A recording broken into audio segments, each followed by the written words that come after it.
Bendita seja a Trindade, para sempre seja bendita.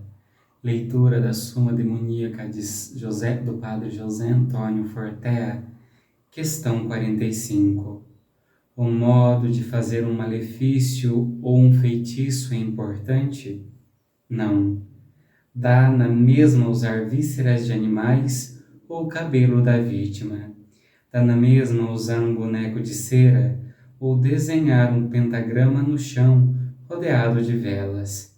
É indiferente a utilização de uns materiais ou de outros, de algumas conjurações ou de outras. O que realmente faz com que tudo dê resultado é a invocação do demônio.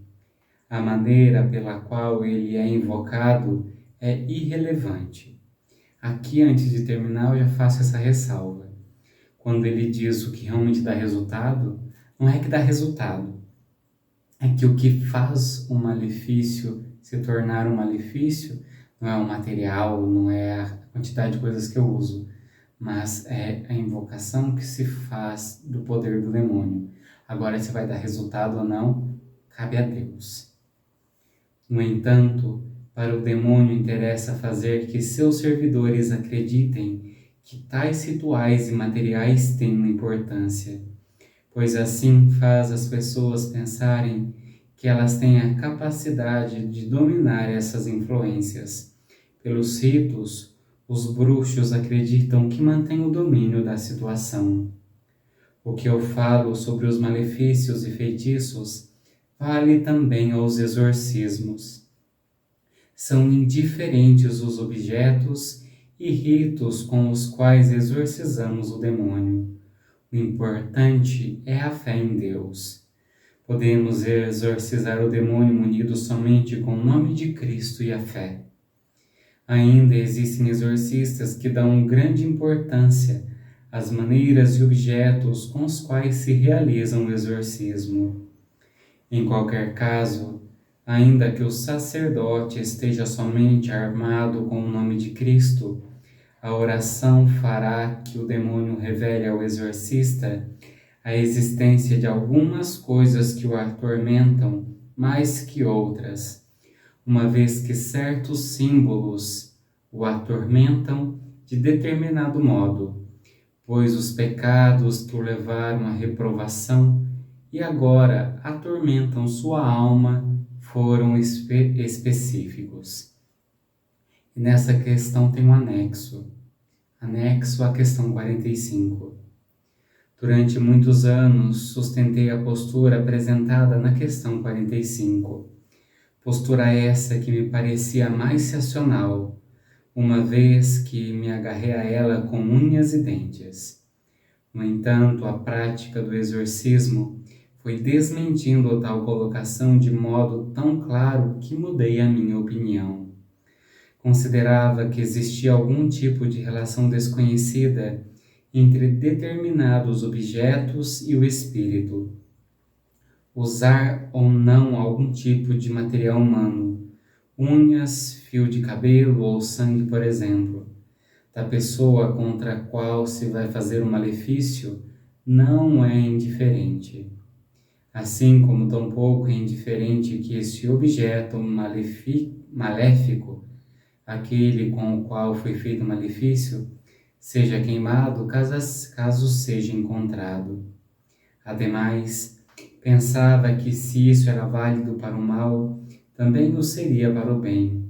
Quer dizer, eu acreditava que em um exorcismo o mais importante era a fé, mas que não era a mesma coisa usar um objeto ou outro para exorcizar.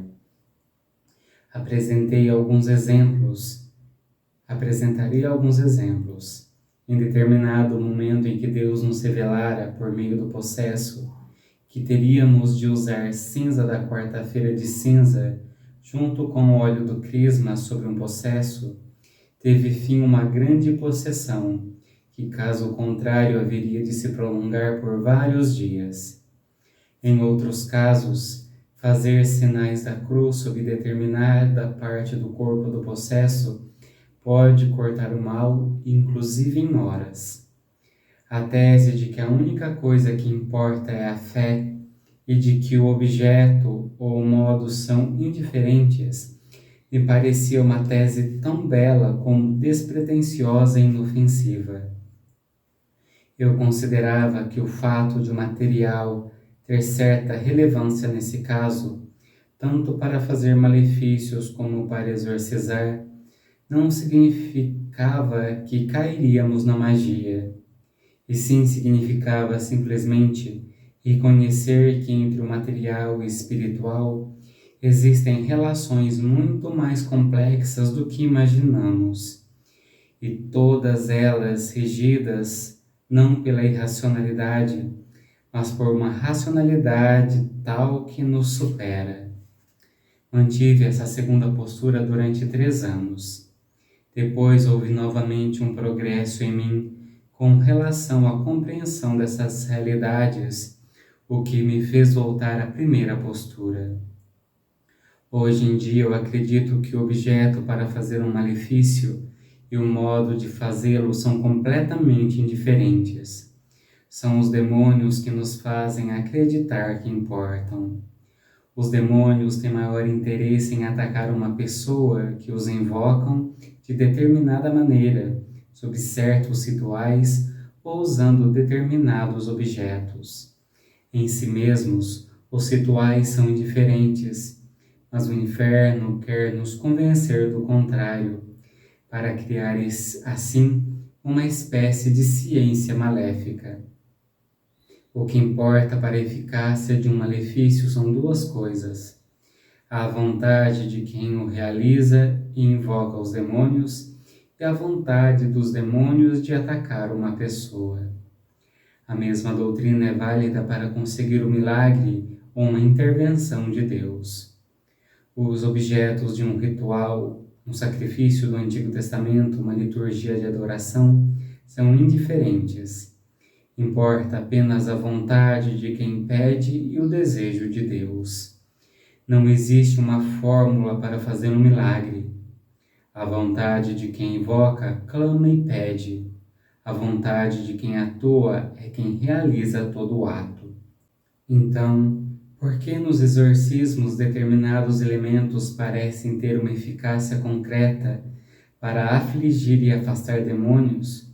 Somente porque são símbolos de realidades espirituais, e o símbolo pode afligir os demônios a ponto de expulsá-los. E aqui mais uma consideração da minha parte. No ritual, no curso de exorcismo, os padres da Organização Mundial de Exorcista falam sobre a prudência. Aqui o padre José Antônio Fortea fala da experiência dele de fazer sinais da cruz em diversas partes do corpo a perceber aonde o demônio mais sofre. Isso não pode, isso não é certo, o demônio engana. E quando eu uso desse artifício, o demônio pode me fazer acreditar certas coisas que, seguindo este caminho, pode me levar muito mais a um pecado do que uma ação de Deus. Siga o ritual. Eu acredito que ninguém está assistindo esse vídeo é exorcista, mas se for, siga o ritual. O que se opera ali é pelo poder de Deus. Deus não precisa que você faça o sinal da cruz no joelho esquerdo da pessoa para expulsar o demônio. Isso é um pensamento arcaico, não funciona. É muito mais fácil você seguir o ritual, rezar com fé em Deus, do que se apegar a certas coisas que favorecem o erro. Deus abençoe.